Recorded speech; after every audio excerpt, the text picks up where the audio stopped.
No matter what it is you're trying to achieve, mindset is always at least 80% of the battle, if not 90%. And even though I do take platitudes like whatever you can believe, you can achieve with a grain of salt, I'm never going to be a professional opera singer, no matter how much I believe it.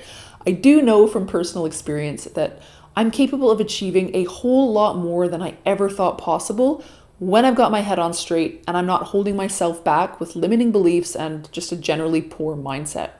These are three of the most important mindset shifts that I've made and still kind of in the process of making, if I'm being totally honest, that changed my life and contributed to any of the success that I've had so far.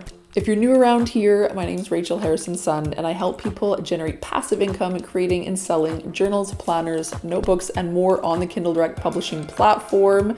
If that sounds cool, then please do subscribe and don't forget to hit the bell so you can be notified every time I put out one of these videos every single Monday.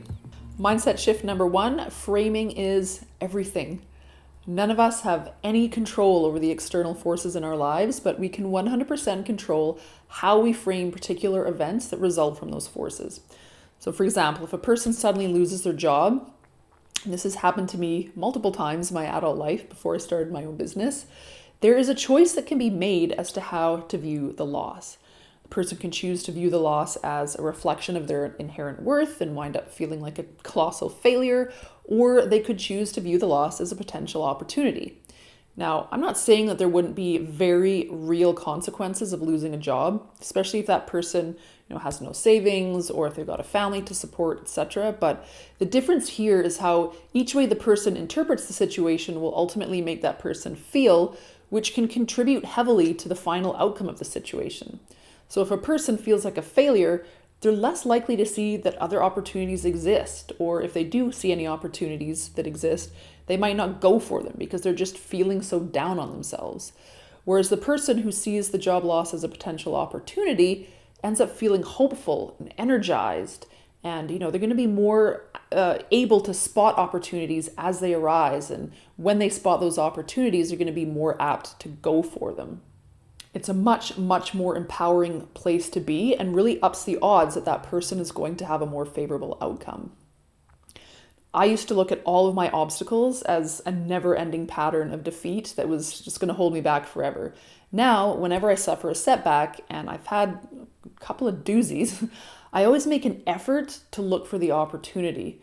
That doesn't mean that it's not extremely painful going through these setbacks, but because I'm always looking for that opportunity, I usually do end up finding one. So I'm able to turn the situation around a lot quicker than if I was to just sit around, getting down about the situation and down about myself. The next mindset shift is that immense effort is absolutely unavoidable if you want to achieve anything big. This should seem pretty self-evident, but there does seem to be this misconception out there that if you're good at something, it should come almost effortlessly. And conversely, if whatever it is you're doing is taking a lot of effort, it means you're doing it wrong, or you're just no good at it and will never be good at it. I am definitely guilty of this. I've thought, wow, why is this taking me so long? Does this take everyone this long? Or, why am I struggling so hard with this? Like, why don't I get it? And it was a real shock to me when I realized that some of the people that I looked up to actually most likely spent even more time and effort on whatever it is that I was doing than I was spending. That is precisely why they are so successful to begin with. A lot of people just don't think they should have to put in a ton of effort for something. I see this all the time in the low content publishing space that I'm in. I've seen so many people who say that they desperately want to create a self-publishing business so that they can quit their job, pay off debts, have location independence, autonomy over their schedules, whatever. Yet once they discover exactly how much effort is truly required, and it is a lot, I would say about 80% or more of the people quit. They want the reward without the effort. Never going to happen. By the way, this is often what causes shiny object syndrome. When things get hard, which they always do, some people cope by moving on to the next big thing, never actually getting anywhere with anything. Now, I know that's not the case with everyone that deals with shiny object syndrome, but if this is you, and if you want help overcoming shiny object syndrome, check out this recent video I made right here. All right, third, strive for progress, not perfection.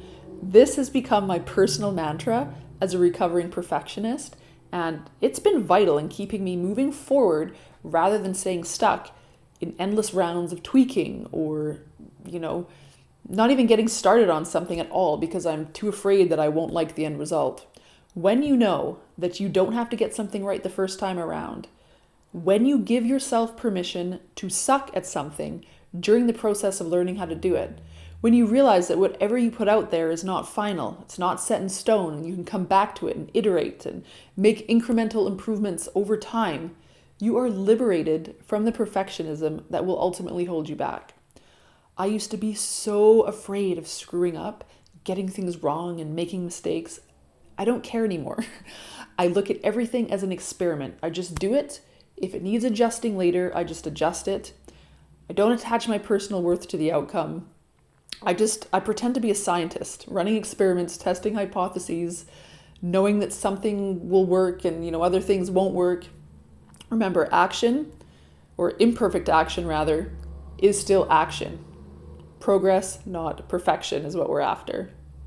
Finally, number 4, you don't need to see the whole staircase, just the first step. Plans are great, don't get me wrong. We've all heard that saying, if you fail to plan to fail. I think that's what it is, something like that. But oftentimes what ends up happening is that we end up living indefinitely in that planning stage, never actually taking any action. Planning ends up just becoming a form of procrastination, and we're usually procrastinating because we're afraid of pulling the trigger and potentially failing. And sometimes when we have a goal, we might legitimately not know how we're going to actually achieve it. Some goals are just that big that we have no idea what we're going to need to do to get there, but that shouldn't stop us from taking action toward it.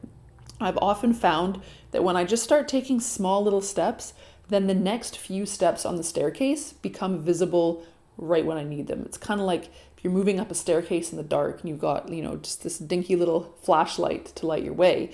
You can only see a few steps at a time, but every time you take a couple steps up, you can then see the next few steps. And by moving in this way, just a couple steps at a time, you will eventually make your way up the entire staircase. So whenever I create a goal now, I jot down the first couple of steps I can take right now to achieve it, knowing that the following steps will become clear once I get going. This is incredibly helpful for big goals that you're procrastinating on simply because they feel huge and you don't know how you're going to make them happen. You just need to start with that first little step and then move up the staircase one step at a time. All right, there you have it. Those are 4 mindset shifts that really did change my life for the better, and I think they can change your life as well.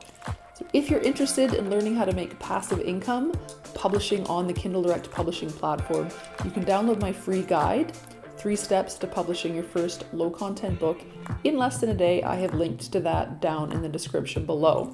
Check out this video next if you'd like to see one woman's story of how she started generating over $5,000 a month publishing low content books on KDP. And if you liked this video, please hit the like button. Don't forget to subscribe and share with anyone you think might find it useful. Thank you so much for watching. We'll see you next week.